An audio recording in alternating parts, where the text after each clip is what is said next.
May the 4th be with you. Happy Star Wars Day, everybody. We've got 2 Star Wars Black Series figures to look at today. Stay tuned.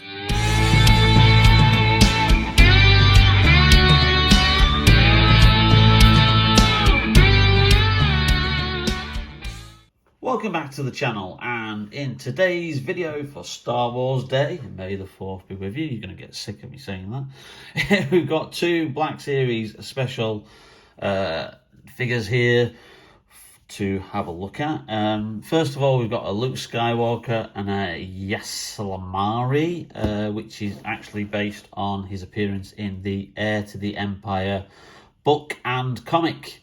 Nice image of one of the comics covers there, with some images of the artwork all around the packaging, which we'll have a closer look at. And obviously this is based on the no longer canon Thrawn trilogy, which is actually slowly working its way back into Star Wars mythology through The Mandalorian, the Book of Boba Fett, and the Ahsoka TV series. So I'm hoping that we will actually get a version of Heir to the Empire as we go along with the Disney Plus series. And also on here we've got a Sergeant Kreel, who is a Stormtrooper, who is part of an elite squad under the command of Darth Vader, who actually wields a lightsaber. How cool is that? Both of these were picked up very, very cheaply. As you can see, that one still has a little price tag on it, $14.99 from Game. Absolute bargain. This was around about £13 from Star Action Figures, and as far as I'm aware, they still have it in stock as of the recording today, May the 4th. Yes, I'm going to keep saying it. May the 4th be with you. Anyway, so we're going to have a look at Sergeant Kreel first, and move Luke out of the way.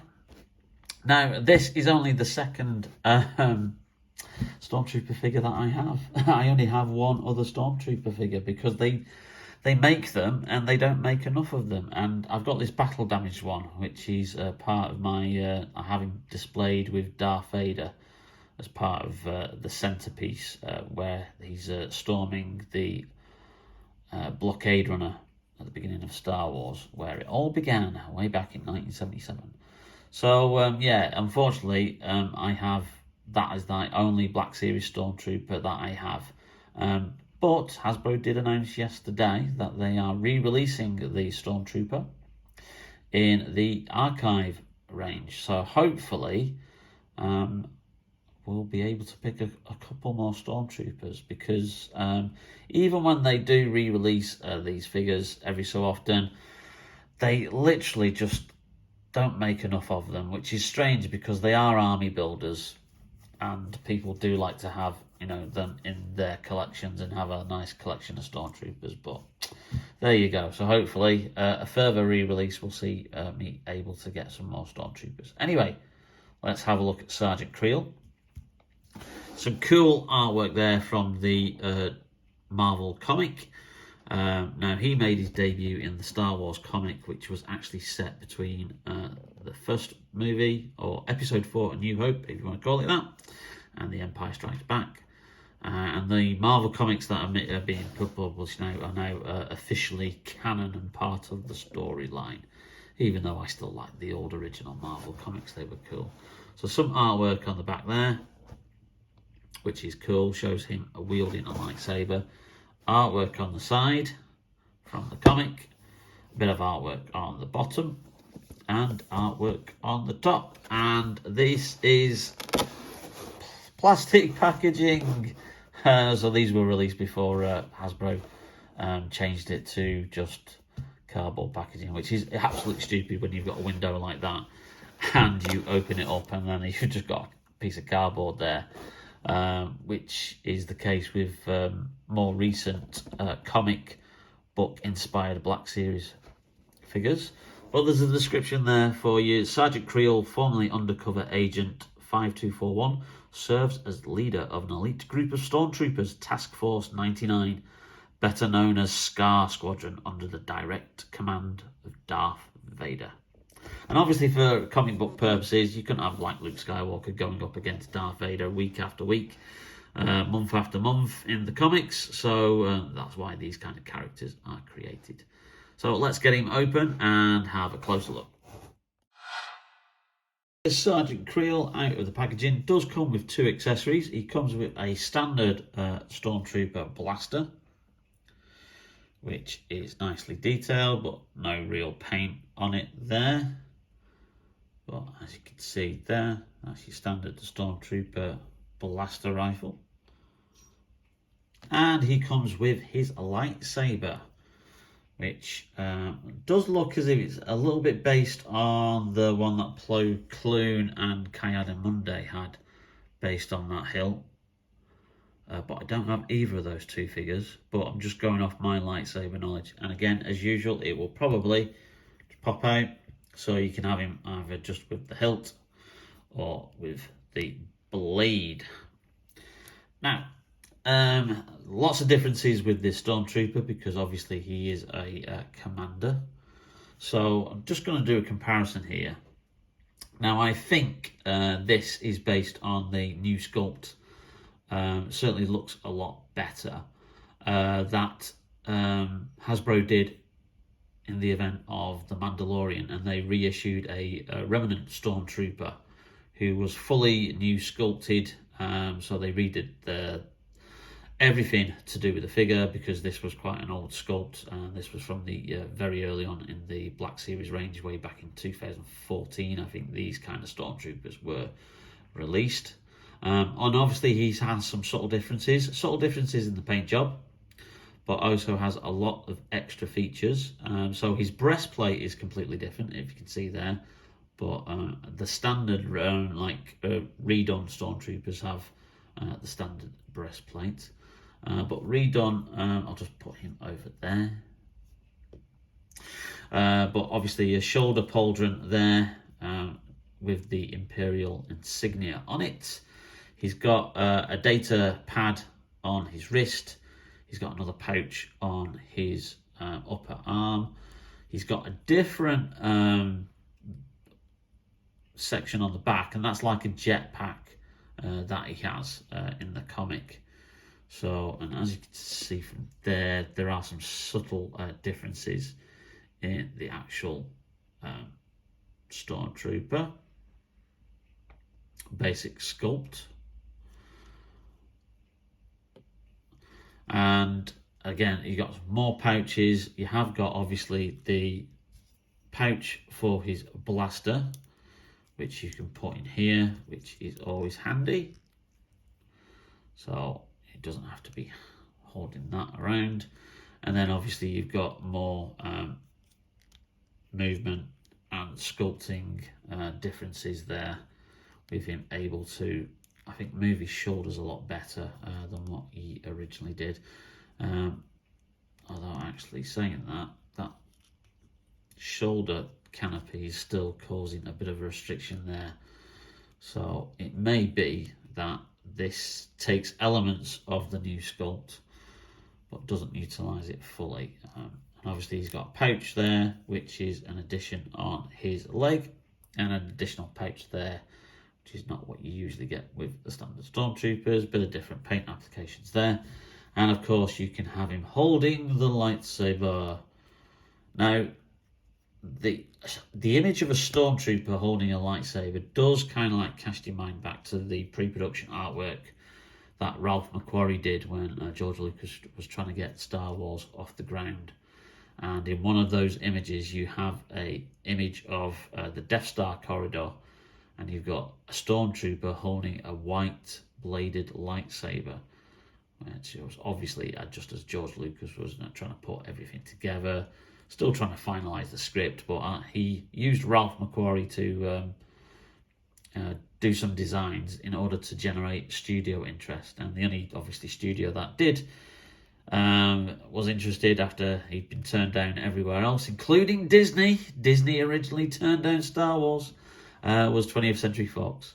So there you go. So that kind of like does have a classic kind of like image there. And it is kind of like quite unique to see a Stormtrooper with a lightsaber, because we're just used to them having like just the variety of different blasters. So he is a very, very cool figure. cool character from the comics. I did actually regularly collect the Marvel Star Wars comics, but I've kind of like died off a little bit recently. The recent volumes that they've been doing that are set between Empire and Jedi, I haven't picked up quite a few of them. So I'm a bit behind, but I did have this run that Sergeant Kreel appears in, which is, like I said, set between Star Wars and Empire. And he does actually give Luke a run for his money at several points, because obviously this is Luke, who's not fully trained, hasn't been to Dagobah yet, hasn't met Yoda, so he's still taking a bit of guidance from the Force spirit of Obi-Wan. And obviously because this guy has been trained to wield a lightsaber by Darth Vader, he does challenge Luke at several opportunities. So it's a worthy group of stories. You know, if you want to collect in trade paperback, you know, I'm sure you can track them down at your local comic book shop or on Amazon, or even use the Marvel app. They do a subscription to digital comics, so you can obviously, you know, read the comics on your tablet if you wanted to. Such is the way of the modern comic book world. But there's Sergeant Kreel for you, a very, very cool looking character. Okay, now on to Luke, and this version of Luke Skywalker is from, as I said, the now defunct storyline, the Thrawn trilogy, which was Heir to the Empire, Dark Force Rising, and The Last Command, a series of 3 books written by Timothy Zahn, which was the first, back in its day in 1991-92, was the first like official sequel trilogy, as it were, but has now been kind of like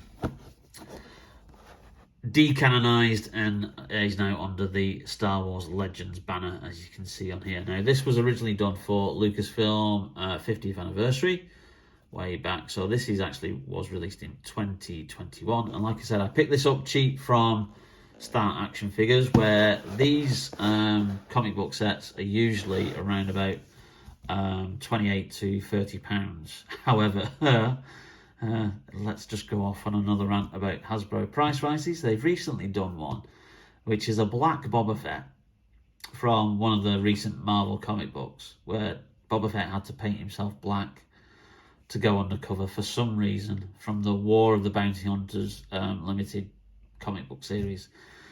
And they are ridiculously asking 38 quid for that. It's a Boba Fett figure from the same mould that you had back in 2013, and you have just put him in some fancy packaging, and you don't even get the plastic. You just literally get nothing. You get that, and then you can actually touch the figure, you know, because he's not separated by anything. And they're trying to like charge 38 quid for it. So the minute that comes down in price, I will be picking that one up, because I'm definitely not paying nearly 40 quid for a cool looking black Boba Fett figure. So there's some artwork from the comic book adaptation of the novel, which shows Luke Skywalker there, bizarrely with a blue lightsaber, even though he's got a green one. Some Star Destroyers, Coruscant, and Grand Admiral Thrawn in the distance there. Some nice artwork from the actual comic book itself, on the side, on the bottom, and on the top. So open it up, and you have the Luke Skywalker figure here, and a little description there which says, Luke Skywalker, 5 years after the destruction of the Death Star, Luke Skywalker fears there is no hope, as the remnants of the Imperial fleet are readied for war under the command of Grand Admiral Thrawn. And the Yasselmari, I think that's how you pronounce it, is using Yasselmari to sever a developing Jedi's clone's connection to the Force, allowed mentally stable Jedi clones to be created, a discovery Thrawn would use in his war against Luke Skywalker and the New Republic. So that animal is actually, as you can see, more associated with Grand Admiral Thrawn. And when they first did the Thrawn figure, they did him in a big deluxe box set, and it had that figure there. And then they released Grand Admiral Thrawn individually on just a standard box, and then they re-released him for the archive line, which is when I picked him up, and they'd redone the face sculpt digitally, and he looked a better figure, but they still didn't include that. So that animal there will be going with my Grand Admiral Thrawn figure, and obviously we've got Luke Skywalker here. So let's open the box and take a closer look. So before we get to the Luke Skywalker figure in more detail, just a little aside there. If you look at that image, you can actually see the character of Mara Jade, and she has just been released in these comic book inspired Black Series figures, retailing for around about £31, and obviously they have the Dark Force Rising artwork on the front of those. Now I'm looking for that.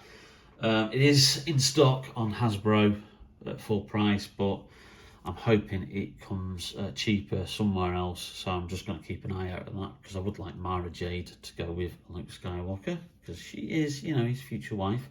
And just as an aside here, we've got Grand Admiral Thrawn figure. Obviously you can search for the review of that in my Black Series playlist, and then you've got the Yasamari, who can sit on his shoulders like that or nearby him. And just a quick look at that figure there. So a nice little bit of sculpting there. You can see the kind of like the animal. Like I said, these are like force sensitive creatures that help Grand Admiral Thrawn hunt down people who are force sensitive as well. So we're just going to put that around Grand Admiral Thrawn's head and shoulders, and we'll move him over there. There we go, stick him in there in the corner. Luke only comes with one accessory, which is his standard green lightsaber. Lovely hilt, and it's something that obviously we've done before. They continue to do, and again it gives you the option of popping it out if you just want him to hold the hilt and not have the blade, or you can then pop the blade back in there and it just clips in. So a little bit wobbly actually, a little bit bent for some reason. So I'm sure that's a little bit straighter. There's his lightsaber, and this is the Luke figure. Now the reason why I didn't pick this up full price for 30 quid is because, hold on a minute, this guy looks very familiar. This guy looks as if we've seen him before. And yes, we have. Ta-da! Hasbro, being damn sight cheeky, have just literally done a repaint of the Dagobah training Luke Skywalker. Even down to the same face sculpt. So they're not even like trying to put an older, kind of like more Return of the Jedi face sculpt on him. So he is literally the same figure, which is extremely cheeky of Hasbro. But yeah, I am not surprised. You know, they like to reuse stuff and cut corners and all the rest of it. So because he only came with the Yasmari and the lightsaber, and that was it, and not even like kind of like the body warmer kind of like jacket that he had in this story, or even a belt. So you can see there on the artwork, he's got like a belt around there, and you can see, we just move him out, even on the artwork there, you can see him actually in his Jedi costume there, but he's got like, you know, a belt round there with the like a holster and stuff, and obviously it shows him there in his Jedi kind of like, you know, outfit with the cloak. So a bit of a cheap option here, Hasbro, of you doing this. So yeah, you know, picking him up for 13 quid, yeah, that's not bad, that's all right. But yeah, I wouldn't have paid 30 quid for this guy because he's virtually the same figure. Now, it just so happens that I have a Han Solo figure that I am not using. The original New Hope version, which has been long surpassed by the redone version. So he's got a blaster, which I've borrowed from that figure. And we've actually got a proper belt and holster. So I'm going to put that on the figure And hopefully that'll make him look a lot better than he currently looks, because he just looks dull and drab at the moment. And there we have it, the belt, the holster, and the blaster have all been put around Luke. Now, it was a bit of a struggle because obviously, unlike the hand figure, who has like kind of like fairly non-rippled, crimpled trousers, and kind of like they're quite, slender, so you can just like put the holster on straight away. I had to obviously get it around all this, like these ridged kind of like bits of the pants that he's got. But I think that looks a lot better. It actually gives him a bit more of a kind of like, a look. Doesn't look as like, kind of like empty, and helps him differentiate more from the actual Dagobah Luke that you've got over there. I just think, come on, Hasbro, you're charging 30 quid for that originally. You could have easily just included the belt, the holster, and a blaster. Just give a little bit extra back. If you're gonna do these special editions and charge, kind of like deluxe Star Wars figure prices, at least keep something in there to make it value for money. But I think that looks really, really cool now. And as I post kind of like Jedi version of Luke, till I can actually get the Mandalorian version, which I'm having very difficulty trying to find. It's sold out virtually everywhere. My Smiths said, oh yeah, it's coming in stock, it's coming in stock, it's coming in stock, and it's never been in stock. Never been in stock at all anywhere in the Northwest. It just, stores in other areas of the country, apparently had, the Luke Skywalker Mandalorian Jedi figure, but, did anywhere in the Manchester or Liverpool region get it? Not a cat in hell's chance. So I don't know what happened with Smith's Toys distribution there. But yeah, that's kind of cool for 13 quid. I am really, really pleased about that. And I like the addition of the belt and the holster and the blaster. So there you go. That is Luke Skywalker from Heir to the Empire, along with Sergeant Kreel, both comic book and Legends related figures. I hope you enjoyed this video. If you did, please leave a like. It really does help out the channel. And also hit that subscribe button and the notification bell and all that kind of things to be told whenever we upload cool new videos. In the meantime, I wish you the very happiest of Star Wars days, and may the 4th and the Force be with you. Take care now. See ya.